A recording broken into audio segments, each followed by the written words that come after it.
Muito bem, então vamos lá dar continuidade, né, ao livro Ação e Reação.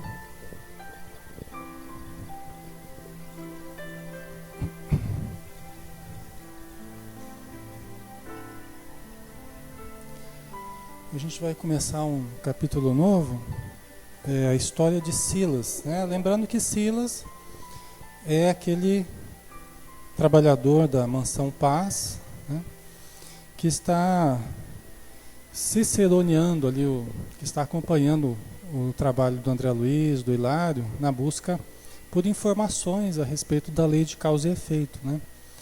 Então eles estão na fazenda lá do Luiz, aqui na vida material, né? O Luiz está sofrendo uma obsessão terrível, né, de espíritos muito ligados ao dinheiro, né? E esses espíritos foram aproximados pelo Clarindo e pelo Leonel, né? Porque eles perderam a fazenda para o irmão deles, né, o Antônio Olímpio. O Antônio Olímpio matou o Clarindo e o Leonel para ficar sozinho com a fazenda, né, de herança.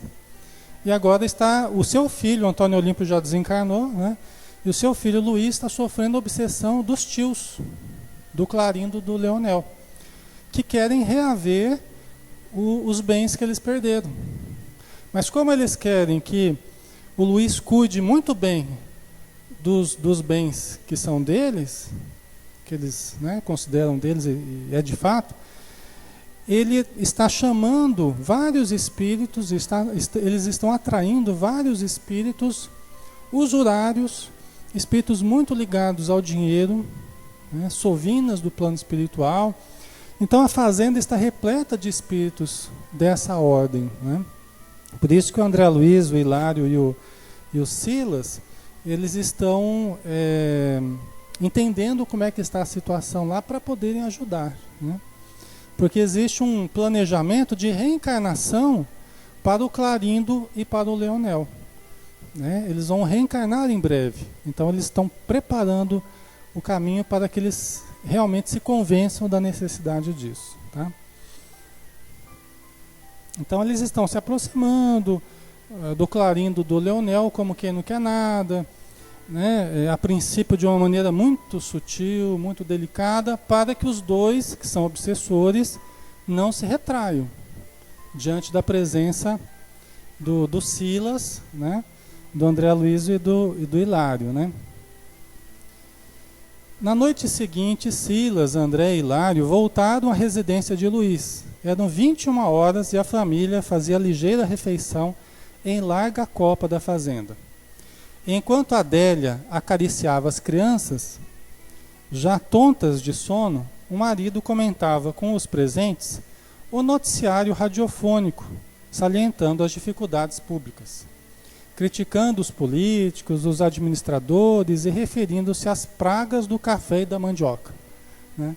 Falando dos problemas da atualidade ali, mas sempre de uma forma muito pessimista, né? Muito parecido com o que a gente às vezes faz também quando a gente fica falando do governo, da política, né? Então ele estava lá comentando dos prejuízos, né, daquele momento lá. Por fim, não contente em anunciar as calamidades da terra, falou inconsequente quanto à suposta ira do céu, afirmando crer que o fim do mundo estava próximo e clamando contra o egoísmo dos ricos, que agravava o infortúnio dos pobres, né? Você vê que é tudo igual que o que a gente fica reproduzindo até hoje, né? Leonel, que assistia junto aos demais à cena, dirigiu-se a Silas observando. Estão vendo? O Leonel é um dos obsessores lá. Então ele falou para o Silas: estão vendo? Este homem é o derrotismo em pessoa, né? Analisando o Luiz ali, este homem é o derrotismo em pessoa, né?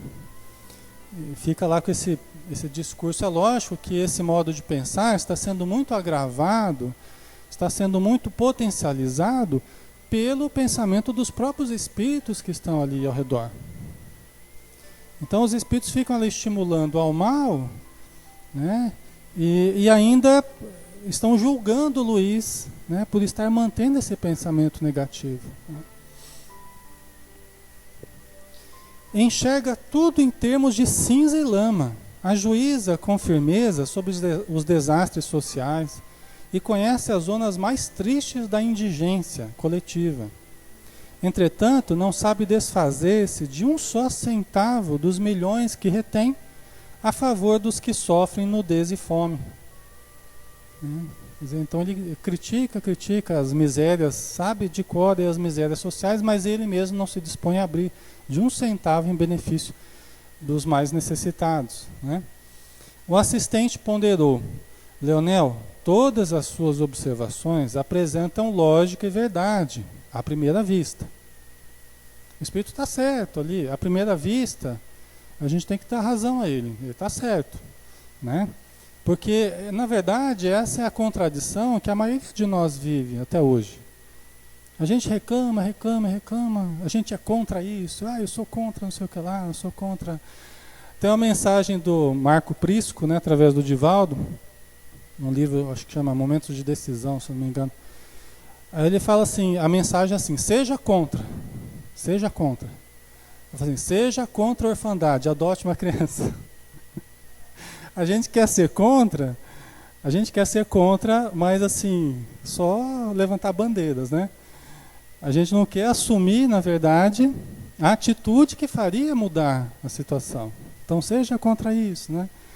Então, é muito interessante a mensagem, porque justamente faz com que a gente repense as contradições em que a gente vive. Em que a gente é contra tanta coisa, mas o quanto se faz por mudar essas coisas, né?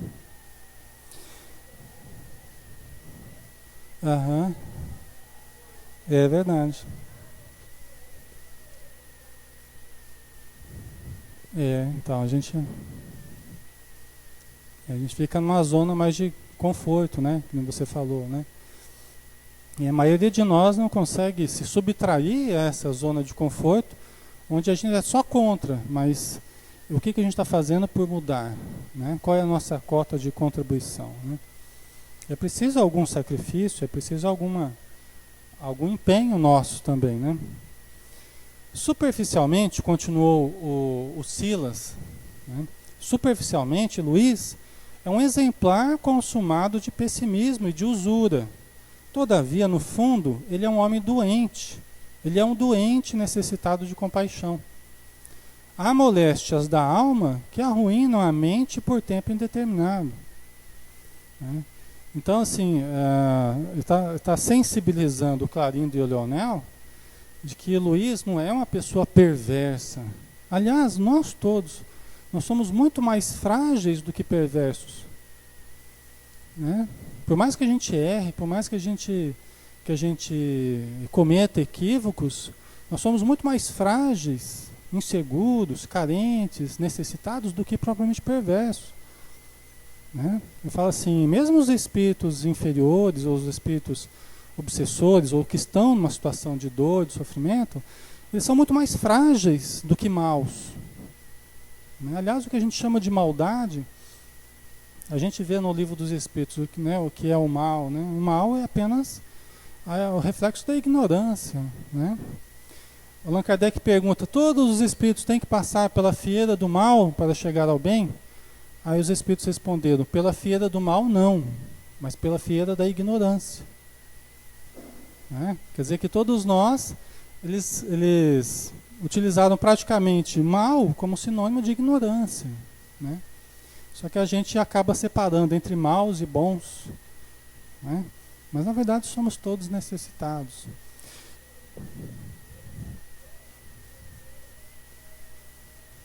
Sim, sim. É verdade. É isso mesmo, né? Então, à medida que a gente vai tomando consciência, a gente vai despertando para a atitude melhor, né? Então, ele está fazendo os dois se sensibilizarem para o fato de que o Luiz é um doente. E eles estão agravando essa doença do Luiz. Só que ele não pode falar isso agora, né? Se ele falar isso agora para os dois ali, os dois já... Não, que isso? Não sei. Fala. Aham. Certo.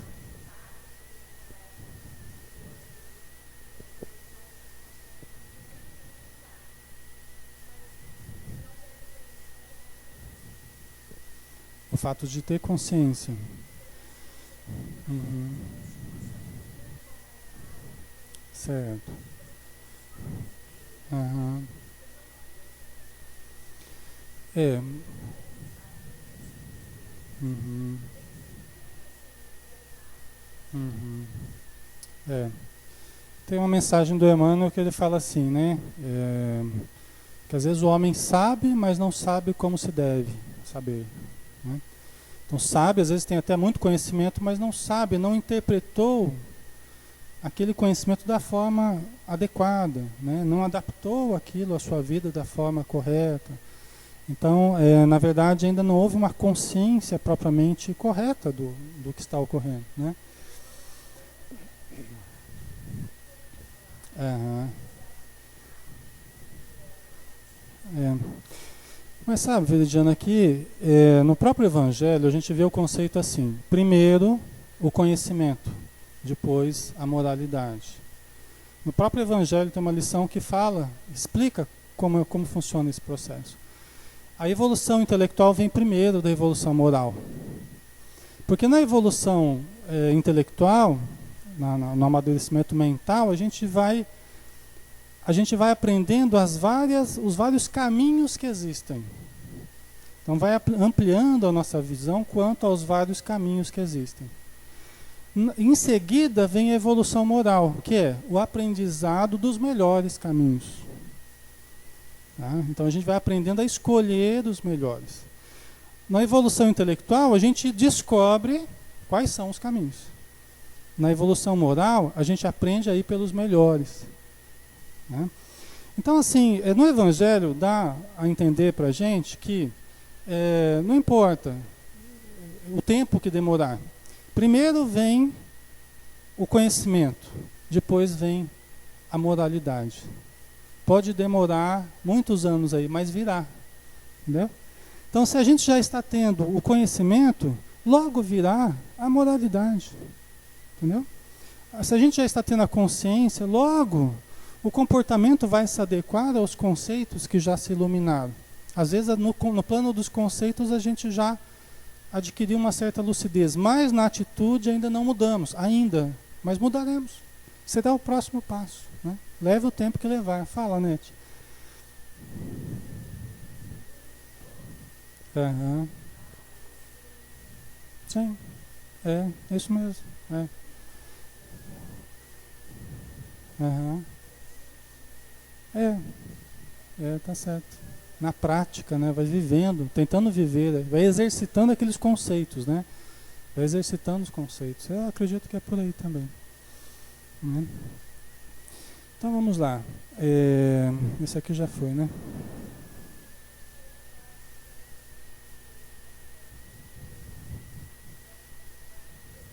Uhum. É.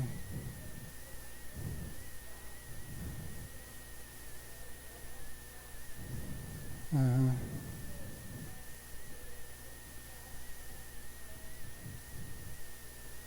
Paulo de Tarso ele falou assim: o bem que eu quero eu não faço, mas o mal que eu não quero, esse eu ainda faço. O bem que eu quero já demonstra consciência. Está querendo um determinado bem, uma mudança, uma atitude nova, um comportamento novo. Então, o bem que eu quero, eu não faço. Por que eu não faço? Porque eu estou habituado ainda com a atitude errada. Né? O mal que eu não quero, porque eu já sei que é um mal, esse eu ainda faço. Quando eu vejo, eu já fiz. Porque é o hábito. Né? Por isso que a gente primeiro muda no nível dos conceitos. Depois aquilo vai repetindo, a gente vai exercitando, vai repetindo e vai fixando em novos hábitos. Vai chegar um dia que o Evangelho para nós, ele vai ser instintivo em nós. Vai estar fixado na zona dos instintos, na zona dos hábitos. A gente não vai precisar pensar se eu vou fazer ou não vou fazer conforme fala o Evangelho, porque a gente vai fazer instintivamente. O instinto não é só agressão, sexo, o instinto é uma área de fixação de novos hábitos. Então, nós vamos conquistar novos instintos. Nós estamos exercitando o Evangelho para fixarmos novos hábitos, agora melhores, né?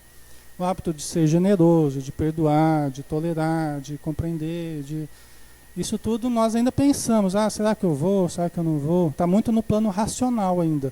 Vai chegar uma época que vai estar entranhado em nós. Nós não vamos mais pensar para fazer coisas boas. Hoje a gente calcula os ganhos, as perdas, será que eu devo, se eu não devo, né? Mas no futuro não. Fala, Cláudio.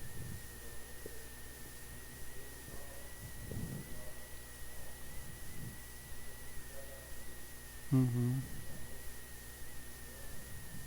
É.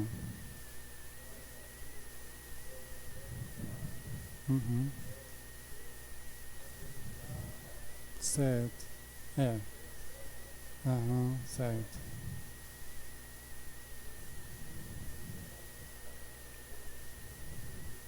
Aham, certo. É.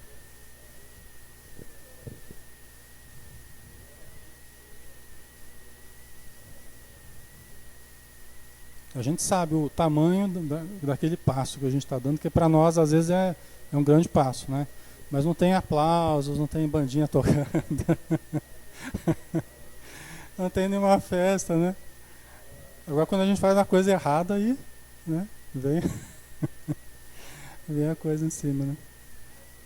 É, é verdade. É, é verdade. É principalmente no contexto da família, né? O contexto da família é mais difícil ainda, né? Porque as pessoas já, os rótulos, né, estão muito fixados, né, nesse sentido. Né? É verdade. Então vamos lá, o Silas continua questionando junto com Clarindo e Leonel, né? Quem seria ele, amparado por influências outras?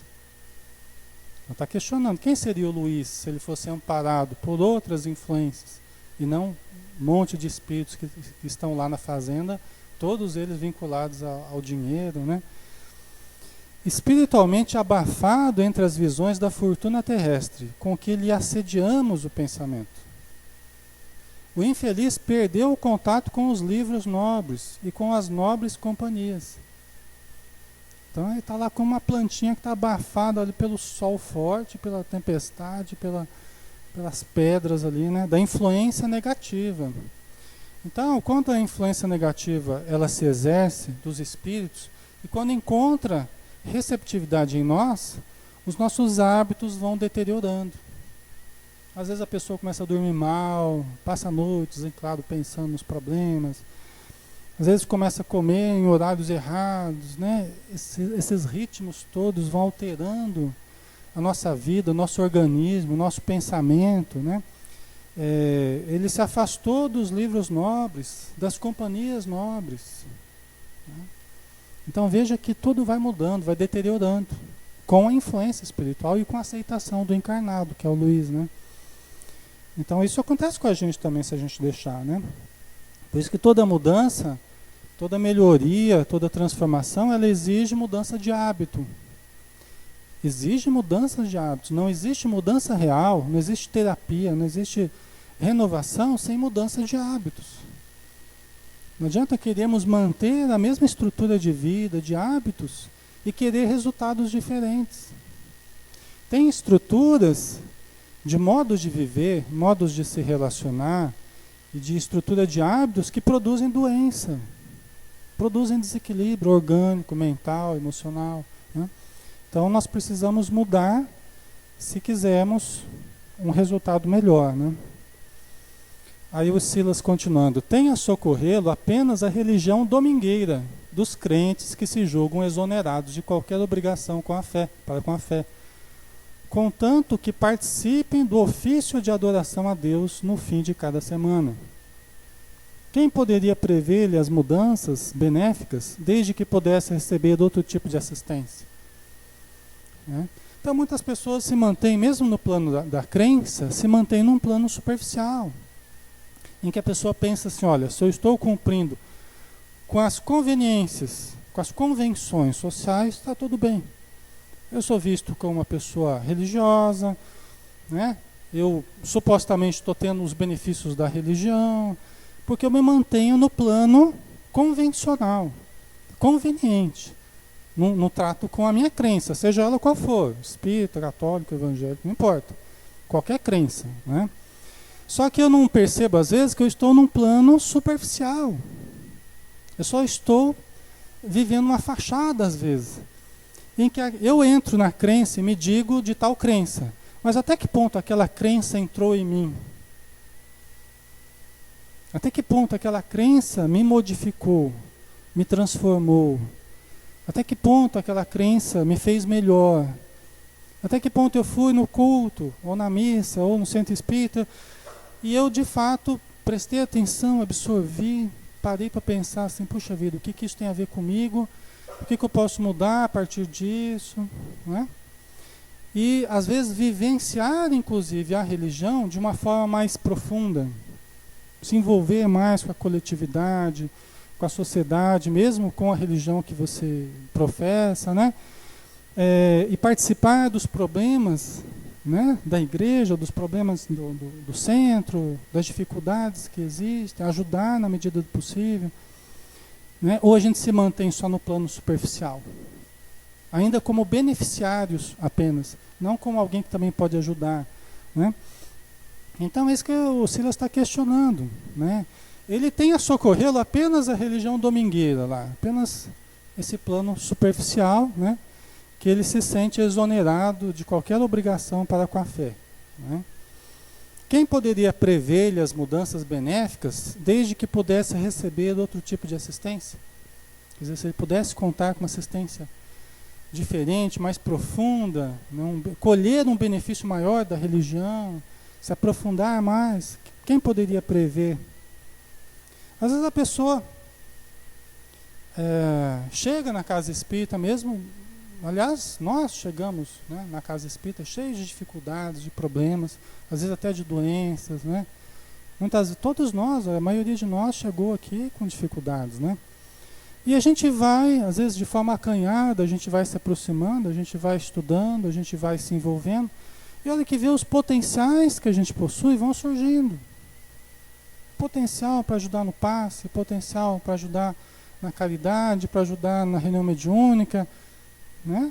Os potenciais vão surgindo. Existem inúmeras formas de ajudar. E aí nós vamos vencendo aquelas dificuldades, vamos descobrindo em que a gente pode ajudar, né? Então, quem pode prever os benefícios que a gente pode obter, né, no trato com a religião? Clarindo e Leonel ficaram revoltados com as palavras de Silas. Nada para menos, né? O Silas está questionando a postura deles, tal. Para eles, Luiz e seu pai eram apenas devedores. Roubaram-nos, assassinaram-nos, exclamou Leonel. E por isso completou Clarindo. Haveriam de pagar. Silas sorriu e obtemperou. Sim, pagar é o verbo próprio. Quer dizer, está certo, é isso mesmo, eles vão ter que pagar, né? Todos nós teremos que arcar com as nossas responsabilidades. Contudo, como pode o devedor resgatar-se quando o credor lhe subtrai todas as possibilidades de solver os débitos? Tem alguém que está devendo para a gente. Como é que a gente vai obter o pagamento dessa dívida se nós tiramos ao devedor a condição de trabalhar, por exemplo? A condição de ser útil. A gente começa a prejudicar a pessoa e começa a falar mal da pessoa. Daqui a pouco a pessoa não consegue nem encontrar mais emprego, porque está mal falada, porque está com dificuldades, né, variadas aí, e adquire até uma doença lá, daqui a pouco ela não consegue nem trabalhar para nos pagar, se ela tem um débito com a gente, né? Então o Silas está questionando, como é que vocês vão obsediar e tirar das possibilidades dele trabalhar, dele saldar os débitos que ele tem para com vocês, né? Então, muitas vezes o obsessor não pensa nisso. Muitas vezes o obsessor ele não para refletir nisso. né? Que enquanto ele está ali prejudicando, se vingando da sua vítima, ele está sofrendo, o próprio obsessor está sofrendo, porque está relembrando do passado, do que sofreu e tal, está deixando de avançar e está também impedindo que aquele que foi o seu algoz avance também e possa ressarcir os seus débitos. Por exemplo, na maioria das vezes, aquele que tirou a vida a alguém, qual é a forma mais simples e fácil, não digo que seja fácil, mas qual é geralmente a regra aí? Que ele devolva a vida àquele a quem ele tirou. Essa é a regra básica da reencarnação, da lei de causa e efeito. Essa é a regra básica. Você tirou a vida de alguém, nada mais lógico e benéfico aí do que você restituir a vida a esse alguém, né? Então, por isso que o Clarindo e o Leonel virão na família de novo do Antônio Olímpio, lá do Luiz.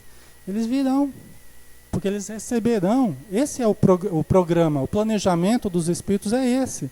Eles estão sendo preparados para reencarnarem na mesma família, para terem como herança a fazenda que eles tinham perdido. Mas enquanto eles estão obsediando, eles estão dificultando esse planejamento. Olha que coisa, né? Eles acham que estão se beneficiando, mas na verdade eles estão adiando a melhora deles, né? Então, isso que o Silas vai tentar chegar nesse ponto, né? Uhum. Uhum. Certo. É, exatamente. É, é. Não vai mudar de uma hora para outra, né? Se a gente desprezar a semente, como é que a gente vai querer colher os frutos? Às vezes a gente quer colher frutos e a gente despreza a semente. Qual é a semente aí no caso? A semente é a pequena mudança, né? São as pequenas alterações já no comportamento da pessoa. Se a gente não valorizar isso, a gente vai querer a pessoa mudada, assim, magicamente, de uma hora para outra? Não vai, né? Então é preciso valorizar as pequenas vitórias. A gente tem que começar a focar nessas vitórias pequenas, se a gente quiser que elas cresçam. É que nem a história lá do quadro branco lá. Não tinha aquela historinha lá do... A pessoa colocou o palestrante, sei lá quem, professor, colocou um pano branco lá e com uma pintinha preta lá no meio, não tem? Aquela historinha. Aí perguntou para a sala assim, o que vocês estão vendo, né? Aí todo mundo assim, estão vendo a pintinha preta. Né? Todo mundo focalizou lá na pintinha preta, que estava no meio do quadro branco, da tela branca, né? Aí o professor falou assim, tá vendo? Eu coloquei uma baita numa tela branca aqui, vocês estão focando a pintinha preta, né? Essa é uma tendência que a gente tem de focar sempre o lado, simbolicamente, o lado negativo das coisas, né? Às vezes o que está bom ali, está tanta coisa boa que a gente está usufruindo, né? E a gente fica focando naquilo que não está bom, né? Oi.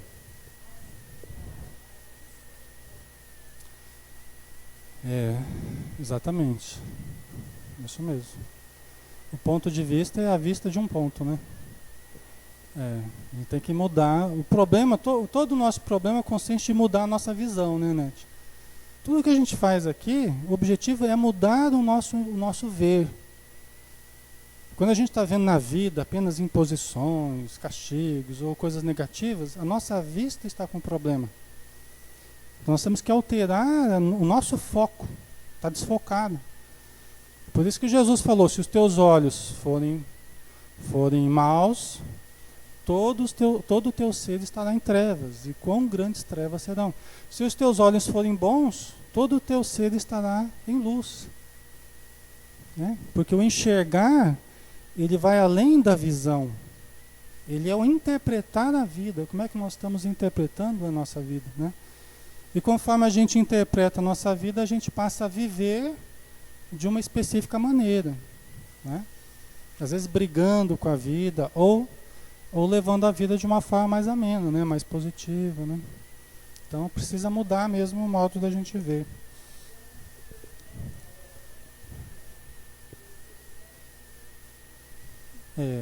Pedir, né, que a gente tenha mais percepção das coisas, né, Nete? Isso mesmo. Pode ser um objeto aí de busca nossa, né? Uma autopercepção maior, né? Verdade. Então vamos lá.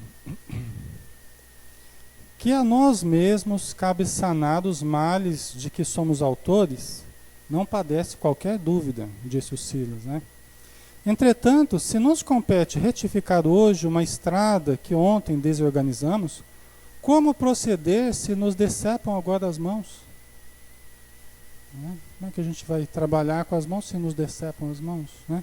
Simbolicamente, né? O próprio Cristo aconselhou: ajudai aos vossos inimigos. Aí tem uma nota aqui, né? Silas alterou as palavras ditas por Jesus, constantes no versículo 27 e 28 do capítulo 6 de Lucas, porque o vocábulo amar, usado pelo mestre, não seria evidentemente aceito pelos irmãos vingadores. Então ele, na psicologia, sabendo que os irmãos não estariam preparados para amar, ou para aceitar essa palavra, ele falou assim, ó, Jesus, né, nos ensinou a ajudar os nossos inimigos, né? Ajudar já está um pouco mais... É mais fácil dos espíritos aceitarem isso do que, nesse momento, o amar, né? Então, foi isso que ele fez. Deixa eu ver aqui uma coisa.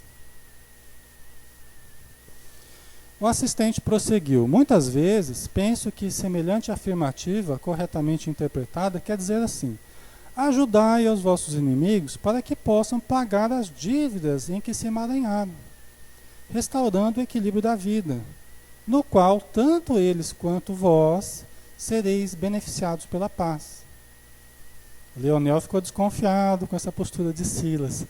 O Leonel já estava meio com o pé atrás, né? Porque são dois espíritos muito intelectualizados, principalmente o Leonel, né? E são dois espíritos de uma capacidade mental boa.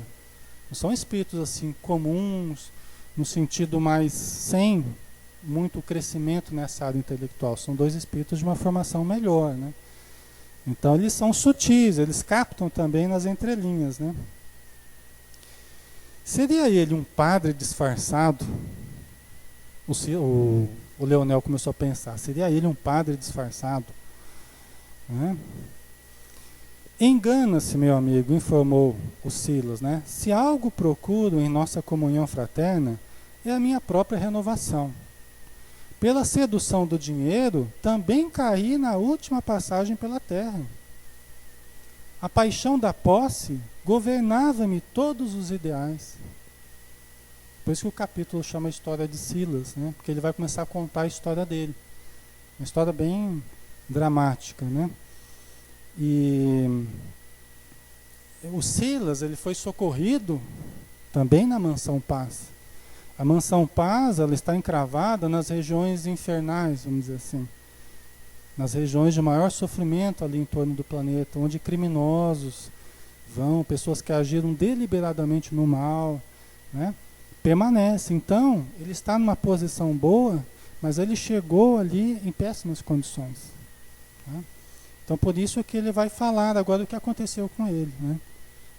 Ele vai falar para que os dois passem a repensar a postura deles, para que eles dêem um novo curso, né, à existência deles.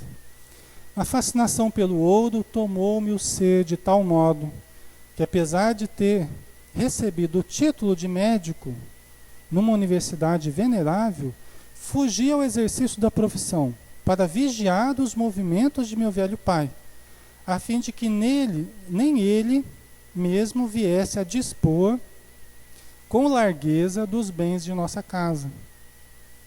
Olha que coisa, você vê que ele era tão apegado aos bens já desde moço, que ele, formado em medicina, ele largou a profissão para ficar cuidando como é que o pai gastava o dinheiro. Para não deixar que o pai gastasse muito dinheiro. Para que deixasse mais de herança, vamos dizer assim, né? Para que ficasse mais ali para o futuro, né? Então ele já demonstrava ter um grande apego ali, né? Silas continuou: o apego às nossas propriedades e aos nossos haveres transformou-me num réprobo do paraíso familiar, convertendo-me ainda num verdugo intratável, naturalmente odiado por todos os que viviam em subalternidade no vasto círculo de minha temporária dominação. Quer dizer que, olha só, né? O Silas ali, veja como é que esses espíritos bons, eles também têm um passado difícil. A gente fica idealizando, a gente vê um espírito de luz, a gente fica idealizando a impressão que ele sempre foi de luz, né? Mas ele era como a gente, ou pior às vezes, né? Isso não é nenhum demérito, porque a gente evolui, né? Então, nós não somos piores por termos errado, nós somos filhos de Deus ainda, com potencial superior para desenvolvermos, né? Então ele acabava sendo odiado por todos, né? Na fazenda lá, né? Onde ele dominava, junto com o pai dele, né? Para amontoar moedas e multiplicar lucros fáceis, comecei pela crueldade e acabei nas malhas do crime. Né? Quer dizer, às vezes a pessoa, pelo amor ao dinheiro, pelo amor à posse ali, ele vai fazendo concessões morais, vai fazendo concessões, daqui a pouco se distingue de um criminoso comum. Na área dos negócios, vai fazendo transações escusas, e daqui a pouco se distingue de qualquer outro criminoso, não é? Vai fazendo concessões, né? Abominei a amizade, desprezei os fracos e os pobres, e no temor de perder a fortuna, cuja posse total ambicionava, não hesitei a adotar a delinquência como sócia infernal de meu terrível caminho. Né? Então você vê que ele acabou caindo mesmo, moralmente, chegando a ser um delinquente, né? Para não perder os seus ganhos, né?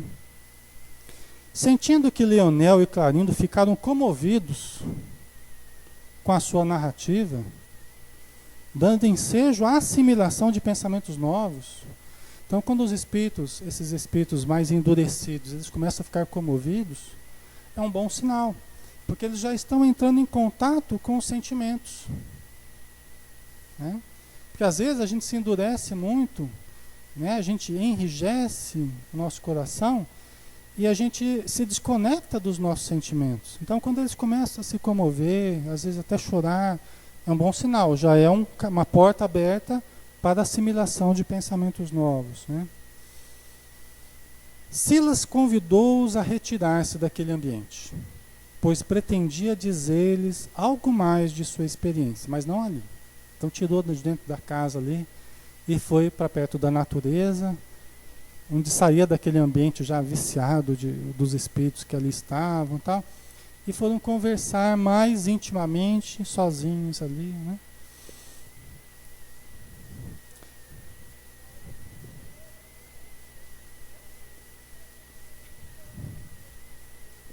Uhum. Certo. Uhum.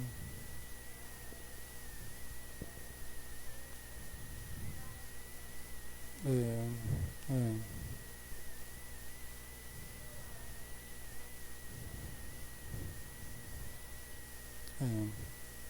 é quando o choro não provém da revolta, né?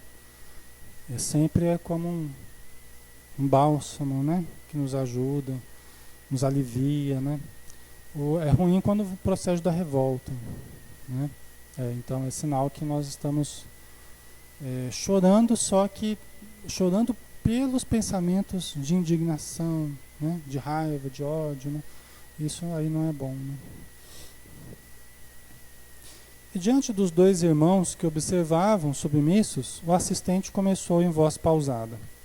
Tanto quanto posso abranger com a minha memória presente, lembre-me de que em minha última viagem pelos domínios da carne, desde a meninice, me entreguei à paixão pelo dinheiro.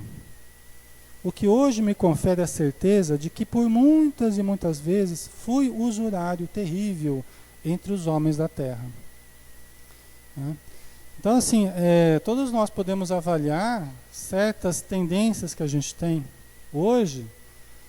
Provavelmente nós já caímos em várias oportunidades por causa dessas tendências que a gente tem, essas negativas, né? Então, assim, cada um de nós pode fazer a sua avaliação. Provavelmente, nossa existência aqui é para trabalharmos justamente esses pontos que chamam mais a nossa atenção.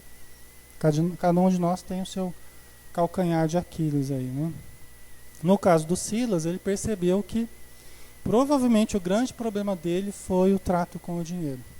O dinheiro não é ruim, né? O dinheiro não é algo negativo, né? Pelo contrário, é muito positivo quando bem utilizado, quando utilizado com equilíbrio. Mas quando a pessoa se deixa, ela não é dona, ela é possuída pelo dinheiro. É diferente a gente possuir o dinheiro e a gente ser possuído pelo dinheiro. Né?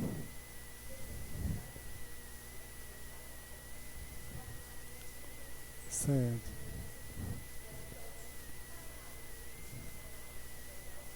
Aham.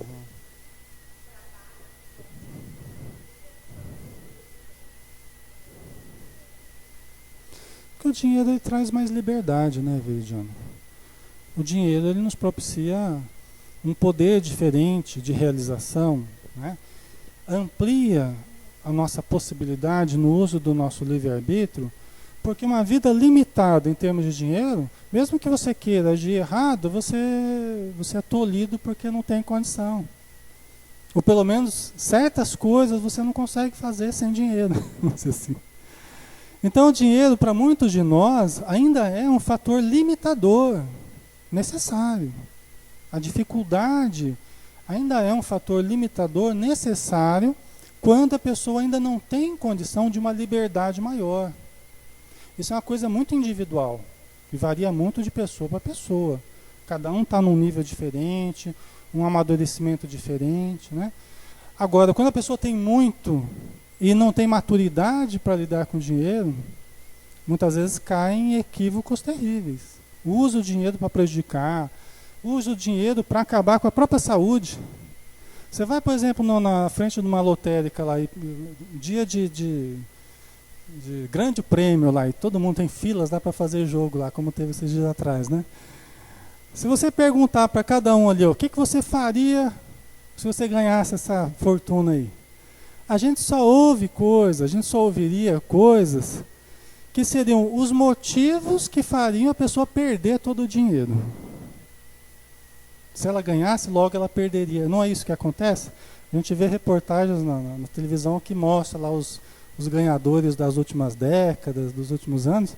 A grande maioria deles já perdeu tudo. Porque as pessoas começam, se eu ganhasse, eu faria isso, faria aquilo. Logo estaria sem dinheiro. Né? Então a gente vê que ter maturidade para administrar dinheiro com sabedoria e manter o que conquistou e continuar avançando, né? O Fábio é professor de marketing, né? No Sebrae e tal, sabe bem como é que é isso aí, né? Então é difícil, não é para qualquer um, né? Então muitos acabam gostando só do dinheiro e só do prazer que o dinheiro proporciona. Agora, se o dinheiro para nós for só prazer, vixe, logo a gente vai estar sem dinheiro de novo. Então a gente começa a buscar modos de, às vezes até ilícitos, né, para conseguir mais, porque quer ter mais prazer, né? Então é difícil, a maturidade mesmo nesse sentido não é para qualquer um. Acho que é uma conquista mesmo, né? Às vezes até ao longo de várias encarnações, né? Ao longo de várias encarnações, né? Com certeza. Então vamos lá. Então o Silas falando dele aqui, né? Hoje sei, por informações de instrutores abnegados, que como de outras ocasiões, renasci na derradeira existência, num lar bafejado por grande fortuna, a fim de sofrer a tentação do ouro farto e vencê-la, a golpes de vontade firme, na lavoura incessante do amor fraterno, caindo, porém, lamentavelmente por minha infelicidade. Pois ele teve já várias experiências como essa, que ele nasceu rico e caiu, né, clamorosamente. Eu era o filho único de um homem probo, que herdara dos avoengos consideráveis bens. Meu pai era um advogado correto, que por excesso de conforto não se dedicava aos mistérios da profissão, mas profundamente estudioso, vivia rodeado de livros raros, entre obrigações sociais que de alguma sorte lhe subtraíam a personalidade às cogitações da fé. Quer dizer, o pai dele já veio, era uma pessoa boa, tal, mas acabou se mantendo num círculo meio acomodado, né? Acabou não se envolvendo muito com a fé, em vista das obrigações sociais que muitas vezes cercam as pessoas que têm muito dinheiro, né? Minha mãe, porém, era católica romana, de pensamento fervoroso e digno, e embora sem descer conosco a qualquer disputa na esfera devocional, tentava incutir-nos o dever da beneficência. Quer dizer, a mãe é do espírito de luz, né? Católica romana, e induzindo ele à beneficência, chamando ele à beneficência, né? Isso é sinal de espírito maduro, né? Um espírito que vai chamando, estimulando, né, a prática da beneficência, é um espírito maduro, né? Silas lembrou-lhes, então, os reiterados convites que sua mãe dirigira a ele e a seu pai, no sentido de palmilharem as tarefas da caridade cristã, e o estímulo que ela lhe deu relativamente aos estudos da medicina, onde poderia encontrar as melhores oportunidades de auxílio ao próximo. Quer dizer, ela considerou, ela estimulou ele à medicina, porque na medicina ele poderia ajudar muita gente. Poderia, inclusive, exercitar a própria beneficência, atendendo pobres. E Bezerra de Menezes atendeu tantos pobres, né? Se tornou conhecido no Brasil inteiro pela sua atitude humanitária, né? Ele poderia seguir esse caminho, né? Até porque não iria faltar dinheiro. Uma coisa é você trabalhar para ter que sobreviver do seu trabalho, outra coisa é você poder trabalhar, ajudar, não é? Se desenvolver, se aperfeiçoar na profissão sem ter que ganhar o dinheiro de ontem, né? O pessoal fala assim, vou trabalhar hoje para comer ontem, né? Então você não precisa, né, ter essa dificuldade, você poderia trabalhar e ajudar, né, sem esse problema, né? Ele, no entanto, jamais chegaria a ingressar na prática da profissão conquistada, embora concluísse a faculdade, chafurdando-se cada vez mais na sovinice, que chegava a surpreender o próprio pai.